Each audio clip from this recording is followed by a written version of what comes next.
¿qué tal? Un gusto tenerlo nuevamente en este su segundo programa del mes de enero, en el cual estamos recibiendo el año con todo y sobre todo fomentando el valor que es la compasión. Y bueno, en algún momento, alguno de nosotros nos pica la curiosidad de conocer datos sobre uno o algunos temas, y es por eso que hoy hablaremos de algunos datos curiosos que te despertarán las ganas de aprender un poquito más. Pero primero vamos a nuestra primera cápsula, Biblioteca. Hola, ¿qué tal amigos? Nos encontramos una vez más aquí en la Biblioteca Pública para hacer la recomendación de la semana y el primer libro que voy a recomendar este año. Les quiero recomendar un libro que a mí particularmente me ha gustado mucho porque vienen varias historias, varias leyendas y crónicas, pero son muy propias de nuestra comunidad de los Altos de Jalisco. Se llama Historias, Crónicas y Leyendas de los Altos de Jalisco. Y tienen muchas historias precisamente muy coloquiales, muy de nuestra tierra. Les voy a contar y les voy a platicar una que es de Encarnación de Díaz, de La Chona, y el título es La Misa del Difunto. Y esta historia es un poquito tenebrosa y tiene un misticismo muy rico, les digo, muy propio de nuestra comunidad, porque se trata de una señora que se llama Matiana. Matiana es una señora que vive en La Chona, que vive cerca de la iglesia y que es muy devota. Nadie sabe, por cierto, a ciencia cierta a qué se dedica o de dónde obtiene los recursos necesarios para sobrevivir, pero lo cierto es que nunca le ha faltado nada, nunca se ha visto sospechosa de algo, pero lo que sí es que es una mujer muy educada, que es una mujer muy saludadora, cuenta con valores, según los miembros de la comunidad, cuenta con muchos de los valores, entonces es una persona también muy religiosa. Y esto hace que pues el misticismo en torno a esta mujer sea muy curioso. Y es que acostumbraba acudir a misa muy temprano. Se arreglaba a la segunda campanada, al segundo llamado de misa. Ella ya estaba prácticamente en la puerta de la iglesia y escuchaba la misa, se quedaba su rosario y luego se regresaba. Pues bien, en una ocasión resulta que ella la despierta, la primer llamada a misa del día, y ella, como de costumbre, pues se levanta, hace sus cosas y se encamina hacia el templo. Estando precisamente en la segunda campanada, abren la puerta, ella se mete, pero nota algo raro. Nota algo que le parece muy curioso, pero lo pasa inadvertido. Se pone en su lugar de costumbre, pone su rosario y empieza a escuchar la misa. No voltea hacia los lados porque no es su costumbre, y menos en misa, estar viendo a otras personas. Lo que sí es que ella escucha muchos murmullos y ella escucha muchos como cuchicheos, pero no les da mayor importancia. Cuando se termina la misa, se le hace muy raro que toda esa muchedumbre de gente sale prácticamente corriendo de la iglesia, pero ella se queda a rezar su rosario, lo deja colgado en una de las bancas y pues se dispone ya a salir una vez que terminó. Lo curioso es que en el transcurso de la iglesia hasta su casa, nota que aún no amanece, ni los gallos cantan y todo está como en penumbras. Empieza a sentir frío. Esto le da un poquito de pendiente. Llega a su casa y se da cuenta que eran las 4 de la mañana. ¿Cómo es posible si ella ya estuvo en misa, ya escuchó la misa, ya rezó su rosario, había muchísima gente, pero el pueblo estaba solo? Ahora, esto la inquieta bastante, que llama a mandar al cura.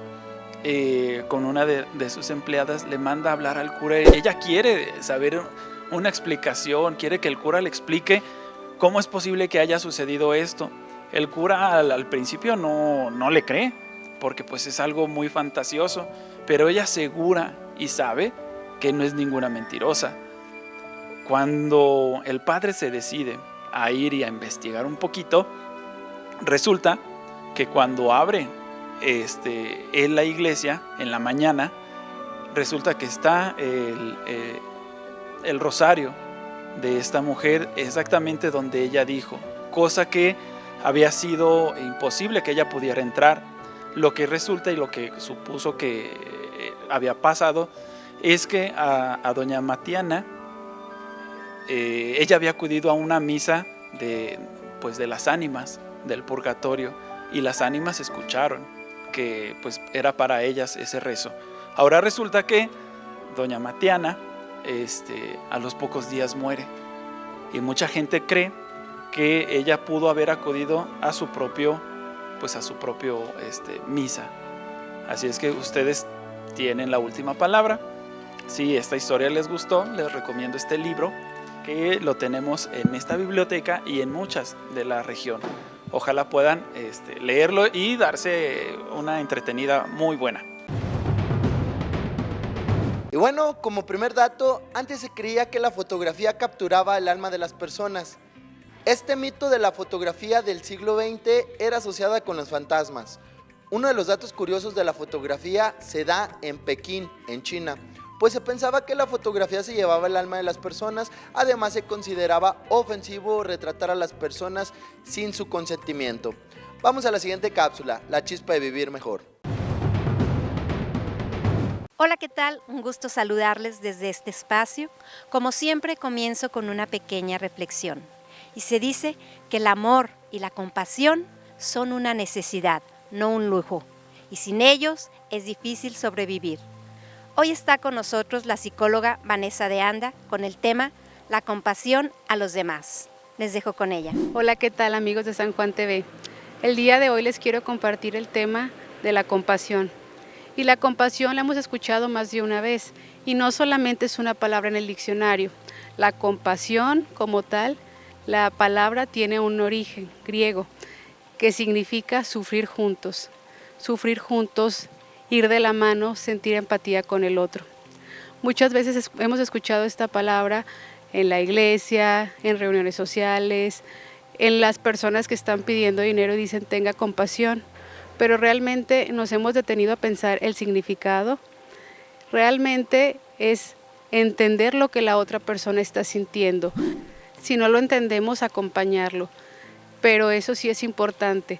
Por ejemplo, si alguna persona con la del pasado, que tuvimos alguna situación, algún conflicto o disgusto, vemos que está sufriendo, no debemos de alegrarnos por ese sufrimiento, al contrario, debemos de empatizar, y si podemos ayudarlo, realmente podemos hacerlo.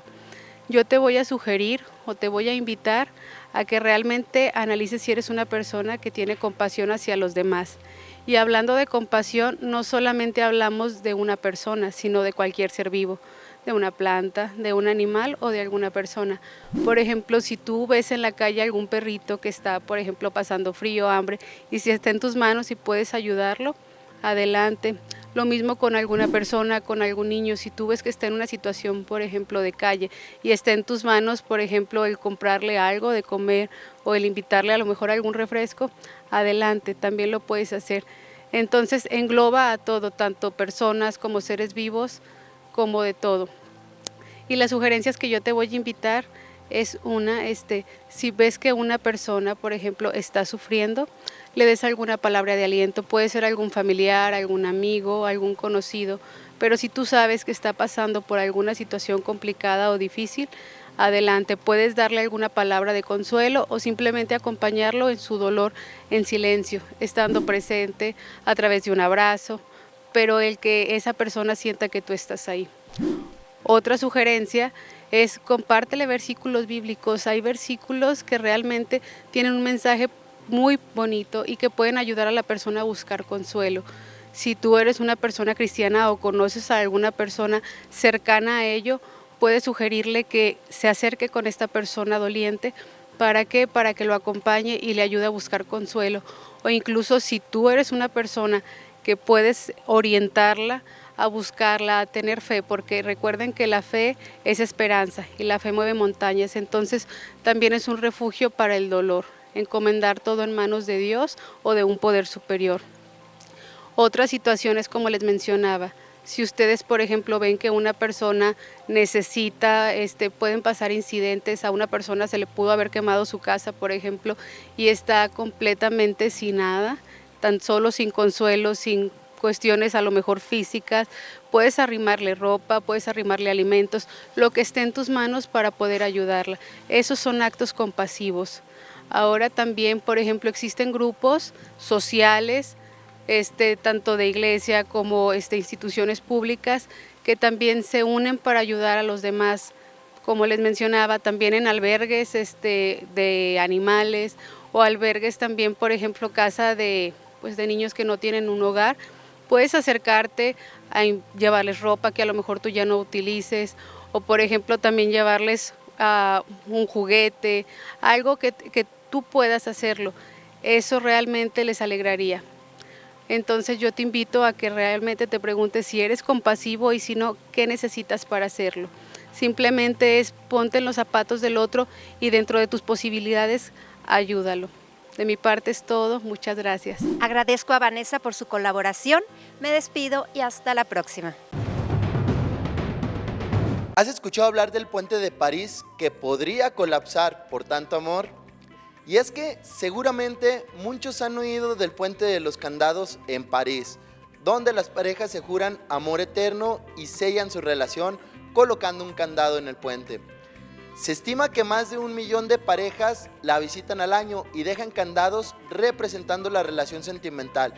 Pero lo curioso es que estas piezas son retiradas, puesto que el puente podría llegar a quebrarse por el peso de estos detalles. Vamos a la siguiente cápsula, Piedad Mariana. Amigos de San Juan TV, Padre Pancho nuevamente saludándolos. Dios nos concede este primer encuentro en este año nuevo 2024. Dios nos concede llegar a Él y pues lo que tiene de nuevo un año es lo que nosotros hagamos, ya que el 1 de enero pues no corresponde a ningún fenómeno astronómico, a ningún fenómeno vegetativo, a ningún inicio de un ciclo de trabajo. Simplemente ha sido una fecha que se ha puesto artificialmente, pero que pues poco a poco va logrando el ser un inicio según lo que nosotros podamos hacer. Si recordamos, los meses de enero y febrero, januarios y februrios, eran los últimos meses del año de relleno para poder colmar y alcanzar a coordinar los dos calendarios, el calendario solar y el calendario lunar. Ya por razones se pusieron al principio del año y pues este día primero se consideró el inicio de un año nuevo por lo que nosotros hagamos. Será un año muy interesante, no solamente porque estamos en el año de la dignidad humana en nuestra diócesis. En este año serán las más grandes elecciones de la historia que hemos tenido, grandes por la cantidad de personas que serán electas, como también por las personas que participarán en las mismas y por la importancia en este momento histórico que tienen esas elecciones. También en este año pues iniciará el jubileo del año 2025. Hablaremos en otra ocasión de los jubileos, pero por lo pronto, pues en este año, en mayo, el Papa Francisco o el Papa que esté en turno hará la convocación al jubileo que podrá iniciar con la apertura de la Puerta Santa en diciembre de este año, para que así todo el 2025 pueda ser ese año de gracia.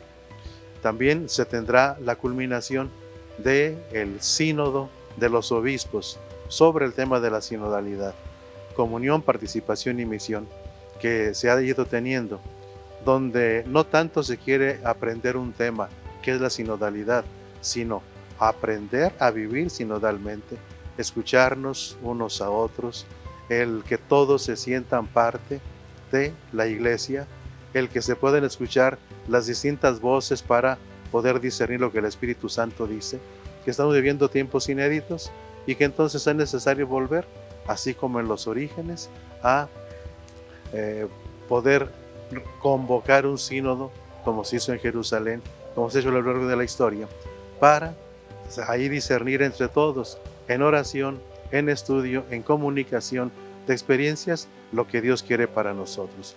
Y entonces, en octubre de este año, se culminará este proceso que inició desde el 2021 y que en estos 4 años de trabajo, pues se ha venido consultando. Un primer momento por diócesis, luego a nivel conferencia episcopal, luego a nivel continental y finalmente en el octubre pasado a tener todos los obispos y laicos convocados por primera vez ese encuentro sinodal en Roma. Pues bien, esto nos lleva a que nosotros le pongamos todavía mucho más entusiasmo a esto. En la preparación del jubileo, este año es esa cascada de oración, así le llamó el Papa Francisco, una cascada de oración a fin de que el jubileo pueda lograr todos los efectos que se querían lograr. Y pues ya, si en este año seguimos avanzando para lograr esa paz que hicimos al principio, de veras que seremos peregrinos de esperanza. Ese es el lema del Jubileo 2025.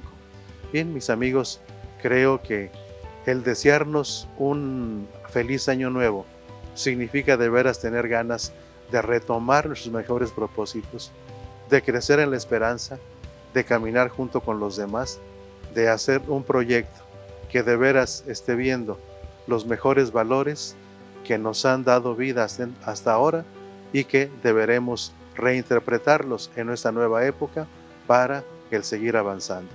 Bien, pues con ese deseo de que de veras todos juntos caminemos a lo largo de este año con nuevas ilusiones, un feliz año nuevo para todos. Gracias, mis amigos, hasta la próxima. ¿Tú te has preguntado a quién le pertenece el anuncio más caro de la historia?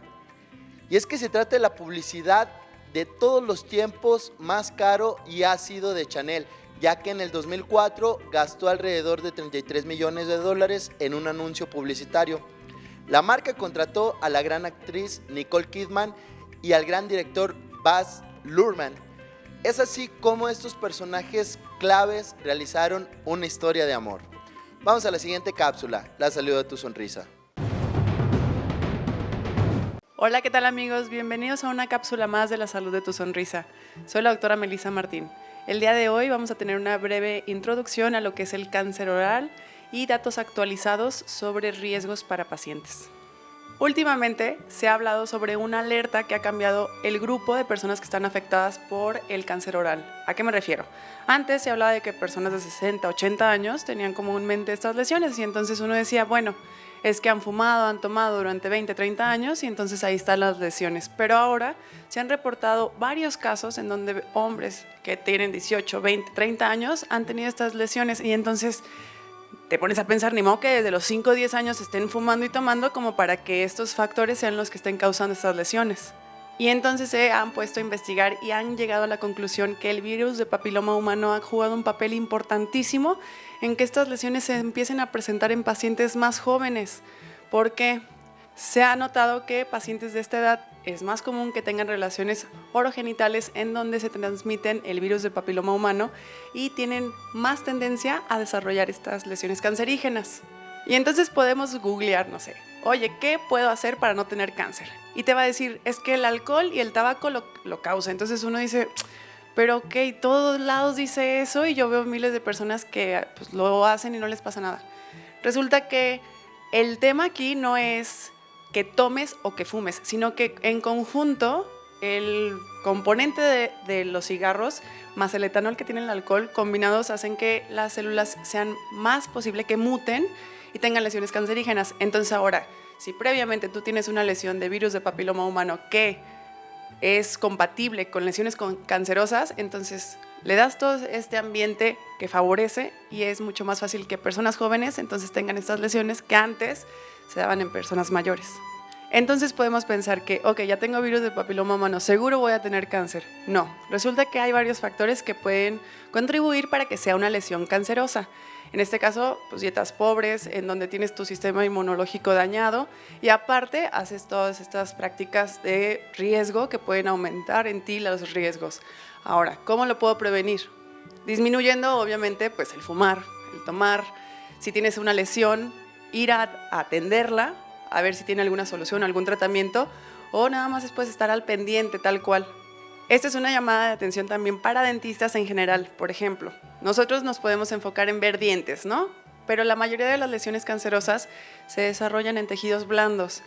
A ti como paciente, a ti como dentista, es revisar lengua, paladar, piso de lengua, cachetes, en donde puedas ver alguna lesión muy roja, muy blanca, que sangre con facilidad y que empiece a inflamarse sin alguna razón aparente. Entonces, como conclusión, te invito a que tus revisiones periódicas sigan siendo periódicas, pero también tú como paciente, en cada el día a día, en casa, tengas la delicadeza de tener observación en tu boca.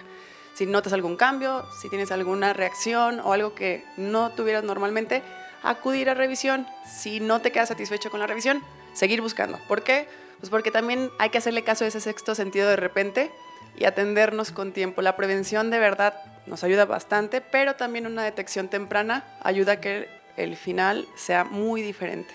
Si tienes alguna duda o comentario sobre los temas que hemos tocado, lo recibimos con todo gusto. Nos vemos en la próxima cápsula de la salud de tu sonrisa. Todos conocemos el término de Google o Google, pero ¿tú sabes de dónde viene esta palabra? Bueno, es que una de las curiosidades que pocos saben es acerca de este nombre, ya que en primera instancia se iba a llamar Backrub. Sin embargo, los fundadores quisieron cambiarle el nombre y terminaron por colocarle Google, que viene del término Google, que significa 1 en 1.000.000, el cual tiene relación con el objetivo que querían lograr y era organizar la gran cantidad de información que había en la web. Vamos a la siguiente cápsula, un valor para vivir. ¿Qué tal amigos de San Juan TV? Es un gusto nuevamente poderles saludar. Gracias a todos ustedes que nos permiten llegar hasta sus hogares en nuestra plataforma en internet en www.sanjuantv.mx. Gracias también a todos ustedes que nos siguen a través de las redes sociales o a través de la señal del canal local. Iniciamos una nueva serie con contenidos diversos en este año en que queremos poner de manifiesto la dignidad humana, la dignidad de las personas y que queremos resaltar también la participación ciudadana como un valor muy importante. Así pues, hablaremos en esta nueva serie de cápsulas durante este nuevo año sobre la dignidad, la compasión, la integración social, el tejido social y su reconstrucción.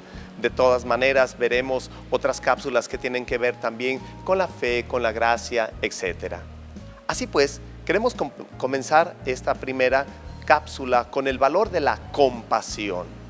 Y lo primero que tenemos que decir es que compasión no es lo mismo que lástima, porque a veces decimos, me compadecí, en el sentido de decir, tuve lástima.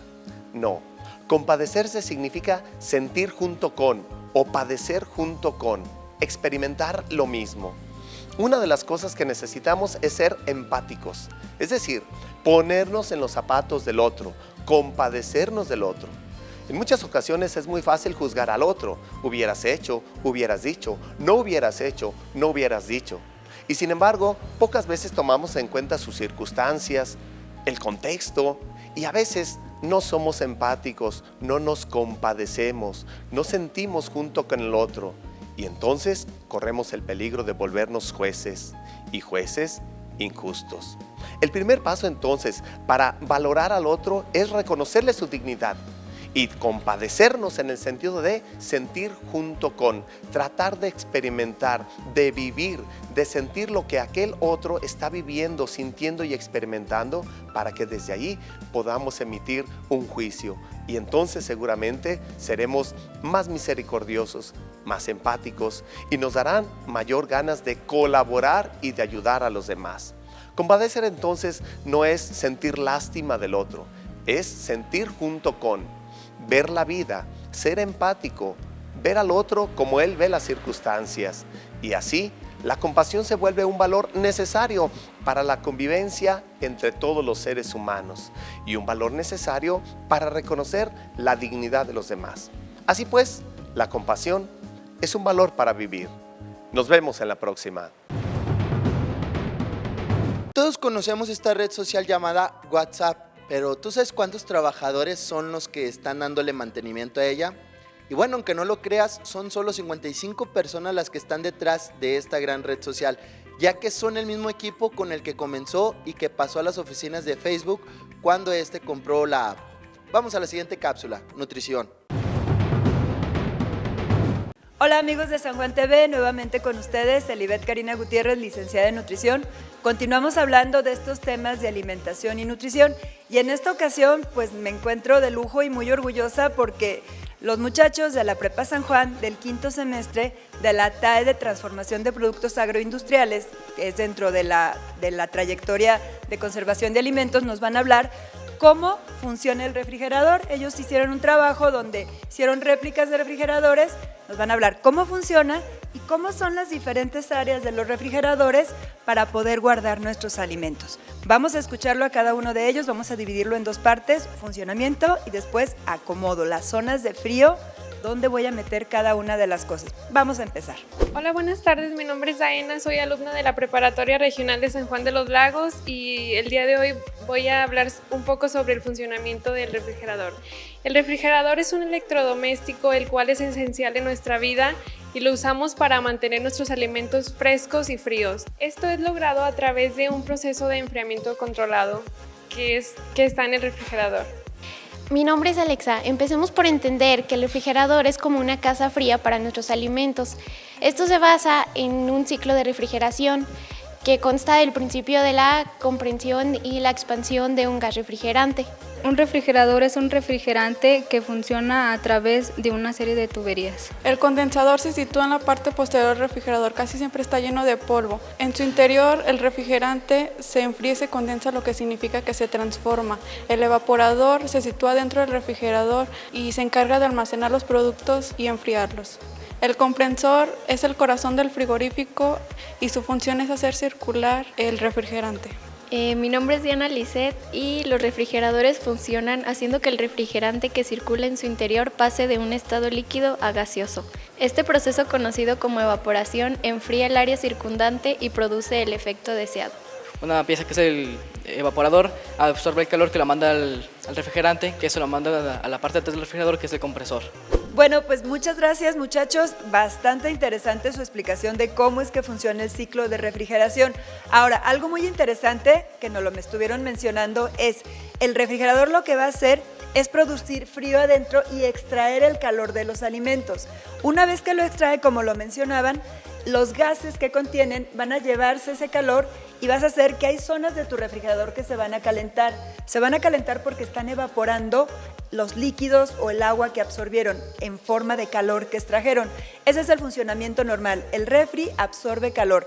Tú no lo puedes abrir y enfriar tu casa. No es un aire acondicionado que funciona muy diferente. El refrigerador tiene que estar cerrado para mantener la temperatura dentro y extraer el calor. Por eso tenemos que esperar a que los alimentos se enfríen cuando los vamos a meter. No podemos meter los frijoles inmediatamente que hirvieron al refri porque entonces hacemos que trabaje más, gaste más electricidad y muy probablemente desgaste su funcionamiento y su gas. Nos vemos en la siguiente cápsula a ver cómo acomodamos las cosas.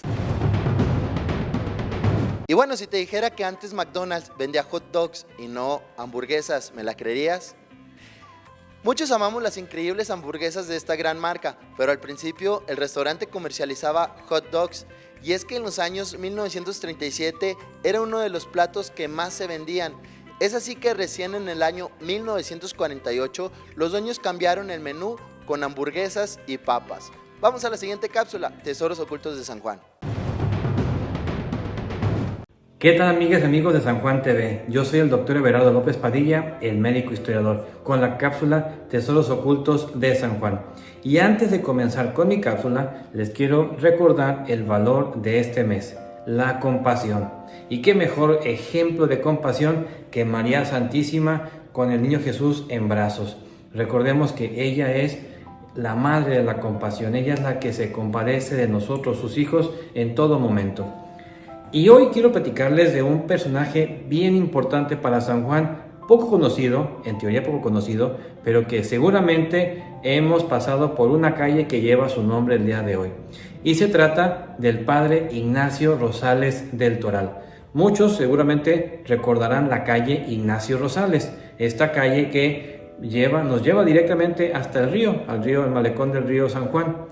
Bueno, esta calle céntrica de nuestra ciudad lleva este nombre por un sacerdote, Ignacio Rosales, que fue capellán mayor del santuario. Él se encargó del santuario de la Virgen de San Juan a mediados del siglo XIX.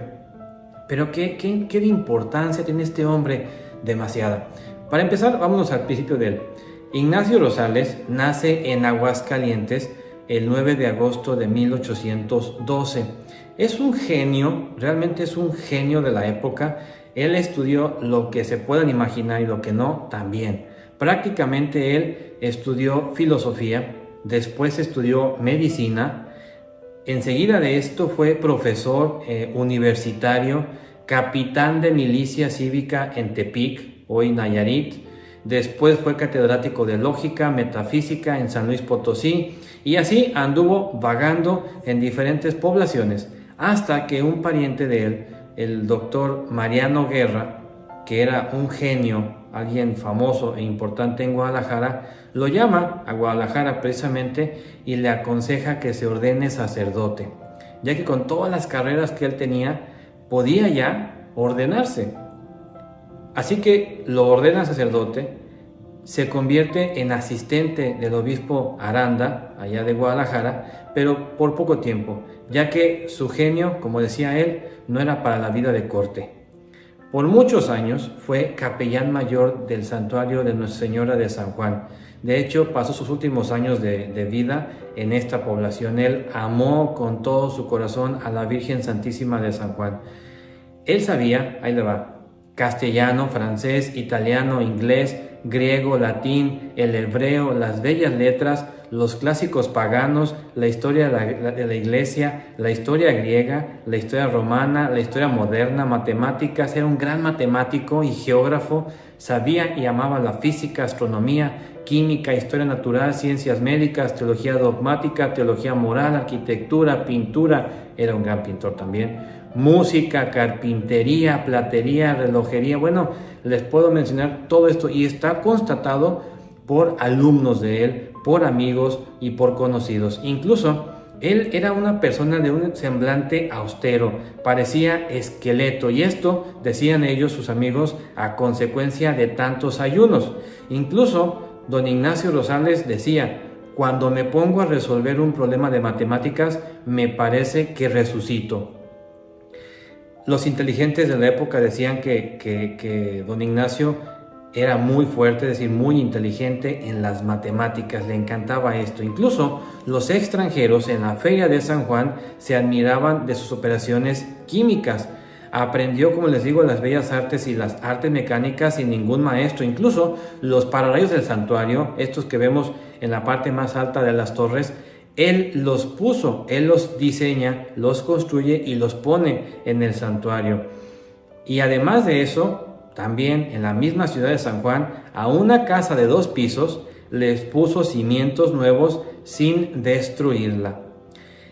Él era un gran pintor. Algunas pinturas del santuario son obras de Ignacio Rosales, incluso también algunos muebles son hechos por él. En el Museo de la Virgen, en el Museo Sigualpili de la Catedral, podremos encontrar algunas piezas de este santo varón, prácticamente un santo, este sacerdote Ignacio Rosales.